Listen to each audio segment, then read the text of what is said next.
سيف طلب مني فرصة ثانية، ولو احنا كم فرصة مطينا؟ ايش قد يعني تقريبا 4 5. احنا كل واحد او كل شاب بعمر سيف يطلب من يمنا فرصة، احنا نفتح له الابواب. اليوم سيف فتحنا له الابواب بعد ما شفنا انه هو جاد يريد يغير من نفسه، وراح ننطيه بوث، وراح كل ما تجون الشارع باب بغداد تشوفونه. فاريد احنا وانتم نتعاون بدعم سيف. شو تقول؟ ايش قد راح تستمر ويانا؟ ان شاء الله استمر لحد ما متعلق بالشارع كلش يعني.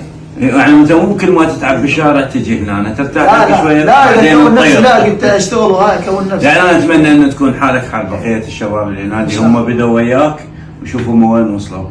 اريدك انت هم تكون. احنا كل شخص يدخل هذا الدار هو عزيز علينا صدقوني، بس سيف هو اللي اختار، مو احنا اللي كنا سبب. صح لو غلط؟ صح. فاحنا اليوم راح نبدي صفحه جديده وياك ان شاء الله، وان شاء الله تكون عند حسن ظن وظن الناس اللي تتابعنا. حاليا ساعة بالثنتين، بعمل اللي لقينا قاعد بالبار. سيفو ما يسولف لي، سوى الاكل شرطه. ايش بيك وياك الشرطه؟ عاوز بعتني ناس خذوني، بعت مويه خذوني، بعت ملاعب خذوني، بعت ورده خذوني، ثبت بالحديقه خذوني.